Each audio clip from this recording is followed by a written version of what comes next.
I am sure you've heard about the word witchcraft, but what exactly does it mean? The term witch was never popular until the 14th to the 18th century. As a matter of fact, the term witch stemmed from the European witch hunt practices that started long after the Middle Ages. Witch hunt was a campaign directed by colonialists and Christians against any person or group of people that were teaching the natural ways of living against capitalism, colonization, slavery, missionaries, and monotheistic religious assimilation. Prior to the colonial contact with Africa, however, Africans were known all over the world to use their wisdom and knowledge of nature, colors, jewelry patterns, spells, rituals, and figures to bend the cosmic powers to their favor. This is where Western beliefs about witchcraft stemmed from. Some European colonizers even referred to this ability as the DNA of life among the African people. Geoffrey Parinder suggested that in the African cosmological view, everything in nature is living and there is no such thing as dead matter, because they believed that energy once created cannot be destroyed, only transformed.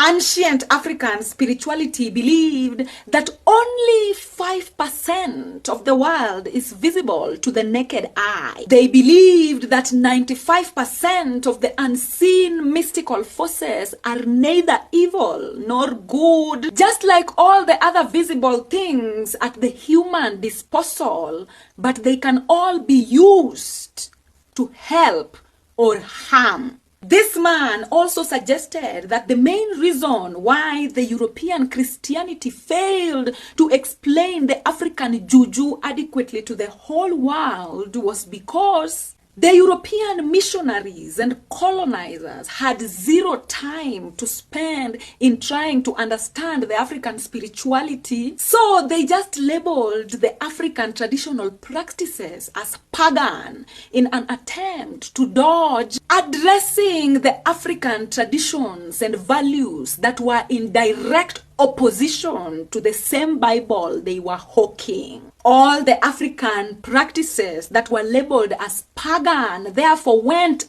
underground, as prophesied by Hermes and Hesiod, that a time is coming when the truth shall go underground to be preserved for a future revelation. Witchcraft practices were so real in ancient African homes that there was no African home that was willing to take the risk of not taking the necessary precautions to protect themselves. For example, the traditional African Mijikenda would put fingo at the center of their homestead to make their homes invisible for invaders or to hypnotize their enemies into self-confession. Among the River Lake Luo of Africa, every child goes through a process called SAR to make them immune to the evil eye for the rest of their lives. More about witchcraft and how to safely partake in part 2.